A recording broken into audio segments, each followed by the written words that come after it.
అంటే ఈ ఓటర్స్లలో పార్టీలు బీజేపీ కాంగ్రెస్ బీజేపీ అన్ని పెడతా ఉంటారు, లాస్ట్ అదర్స్ అని ఉంటుంది. దేశం మొత్తం చూస్తే కాంగ్రెస్ పార్టీ పరిస్థితి అదర్స్ దానికి పోయింది. ఇప్పుడు జాతీయ పార్టీ కాంగ్రెస్ పార్టీ ప్రాంతీయ పార్టీ అయింది, ఇక్కడ బీఆర్ఎస్ పార్టీ ప్రాంతీయ పార్టీ ఉప ప్రాంతీయ పార్టీ అయిపోయింది. ఎందుకంటే బీఆర్ఎస్ పార్టీ కూడా దేశం మొత్తం పోటీ చేస్తున్నాడు కేసీఆర్, ఏడలేడు. యూపీలో పోయి ఫ్లెక్సీ పెట్టుకున్నాడు, మహారాష్ట్రలో పోయి ఫ్లెక్సీ పెట్టుకున్నాడు, బీహార్లో పోయి పెట్టుకున్నాడు, గుజరాత్లో పెట్టుకున్నాడు, పై ఫామ్ హౌస్ అన్నాడు. కాబట్టి 20 రాష్ట్రాల్లో భారతీయ జనతా పార్టీ ఇవాళ ఎన్డీఏ ప్రభుత్వాలు అధికారంలో ఉన్నాయంటే అక్కడ ఉన్నటి హిందూ సమాజం ఒకటైంది. నరేంద్ర మోడీ గారి యొక్క అభివృద్ధి సంక్షేమ ఫలాలను ప్రజలు గుర్తించారు కాబట్టి అందుకే అమిత్ షా గారు అబ్కి బార్ 160 పార్ అన్నటువంటి నినాదం ఇక 100% సక్సెస్ అయింది. మొదటి నుంచి కూడా బీహార్లో కూడా వన్ సైడే ఫలితాలు, అన్ని సర్వేలు కూడా ఇంకా చాలా సర్వేలు కూడా 150, 160, ఇప్పుడు 202 స్థానాలకు పైగా ఇవాళ ఎన్డీఏ గెలిచిందంటే చాలా బ్రహ్మాండమైనటువంటి మెజార్టీ. బీహార్ అయిపోయింది, నెక్స్ట్ బెంగాల్, తర్వాత 2028లో తెలంగాణ. జూబ్లీ హిల్స్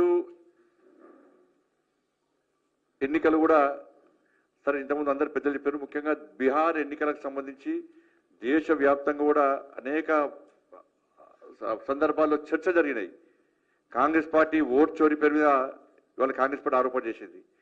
నేను అడుగుతున్నా, మరి జూబ్లీస్లో ఓట్ చోరీ జరిగిందా జరగలేదా? కాంగ్రెస్ పార్టీ ఇక్కడ నాయకులు రాహుల్ గాంధీ స్పష్టం రాహుల్ గాంధీ కేల్కతా దుకాన్ బంద్, ఇక పబ్జీ గేమ్ ఆడుకోవాలి ఆయన. ఇక రాహుల్ గాంధీ తిరిగిన తను ఒక్కడికి గెలవాడే. పబ్జీ గేమ్కు పరిమితం అయితే రాహుల్ గాంధీ చాలా మంచిది. జూబ్లీహిల్స్ ఎన్నికల్లో కూడా ఎంఐఎం పార్టీ స్వతహా గెలవలేక ఎంఐఎం పార్టీ క్యాండిడేట్ తీసుకొచ్చి కాంగ్రెస్ క్యాండిడేట్గా ప్రకటించి ఇవాళ గెలిపించే ప్రయత్నం గెలిపించడం జరిగింది. 100% మైనార్టీలు వన్ సైడ్ అయిపోయారు, తన 100% వాస్తవం అది. కానీ కాంగ్రెస్ వాళ్ళు సంతోషపడుతున్నారు మొత్తం గెలిచామని చెప్పి. మీరు మైనార్టీల ఓట్లతో మాత్రమే గెలిచారు.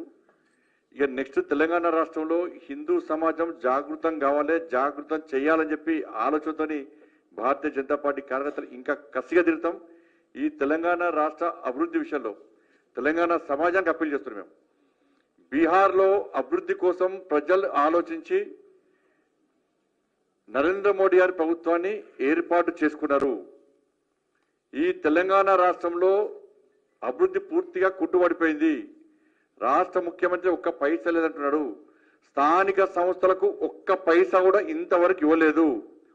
మున్సిపాలిటీలకు ఒక్క పైసా కూడా ఇవ్వలేదు. ఇప్పుడు జూబ్లీహిల్స్లో గెలిచామని చెప్పి ఇక ఒక్క పైసా ఇయ్యాడు. రాష్ట్ర ముఖ్యమంత్రి గారు ఒక్క పైసా ఇయ్యాడు. 2500 రూపాయలు పెన్షన్లు ఇయ్యాడు, 4000 రూపాయల వృద్ధులకు పెన్షన్లు ఇయ్యాడు, రైతు భరోసా ఇయ్యాడు, ఉద్యోగాలు ఇయ్యాడు, విద్యార్థి భరోసా కార్డు ఇయ్యాడు, ఉద్యోగస్తులకు డిఎల్ ఇయ్యాడు. పదవీ విరమణ పొందినటువంటి ఉద్యోగస్తులు అందరూ కూడా ఇక చెప్పులు అరగ విధంగా తిరగాలి. అయిపోయి ఇప్పుడు ఏమైంది? ఇప్పుడు మేము ఏం చేయకుండా ప్రజలు మాకు ఓట్లు వేసారని చెప్పి కాంగ్రెస్ పార్టీ విర్రవీగ ప్రమాదం ఉంది. ఇదే విషయాన్ని ఎన్నికల సందర్భంలో చెప్పినా మేము.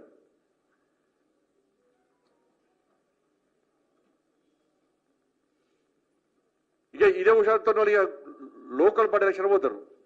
లోకల్ పార్టీలో 100% మేము గెలుస్తాం. బీఆర్ఎస్ పార్టీ మాదే ప్రధాన ప్రతిపక్ష పార్టీ అంటాడు. ప్రతిపక్ష నేత ఎవరు ఈ తెలంగాణ రాష్ట్రంలో తెలుసా? ప్రతిపక్ష నేత ఎప్పుడైనా మా ప్రతిపక్ష నేత హౌజ్ పోయి మొత్తం కాంగ్రెస్ పార్టీ విధానాలు మొత్తం ఎండగడుతూ ఇవాళ ప్రశ్నిస్తున్నాం. బీఆర్ఎస్ పార్టీ యొక్క ప్రతిపక్ష నేత ఎవరు? ఏడున్నాడు? ఎప్పుడైనా అసెంబ్లీకి వచ్చిండా? తెలంగాణ రాష్ట్ర ప్రజలు కష్టాల్లో ఇబ్బందుల్లో ఉంటే ఏ రోజున వచ్చి భరోసా కల్పించిండా, పరామర్శించిండా? ఎప్పుడైనా వచ్చిండా? ప్రతిపక్ష నేతనే అవసరం అసెంబ్లీకి వస్తున్నాడు, కనబడకుండా వేయండి, ఫామ్ హౌస్ పరిమితమేండు. మీరు ప్రధాన ప్రతిపక్ష పార్టీ ఎట్లయితుంది? దేశానికి ఇవాళ బీఆర్ఎస్ పార్టీ ఒక్క పార్లమెంట్ సీట్ లేదు, వాళ్ళకు ఒక్క పార్లమెంట్ సీట్ లేదు. వీళ్ళు ప్రతిపక్ష పార్టీ అటు శాసన మండలి ఎన్నికల్లో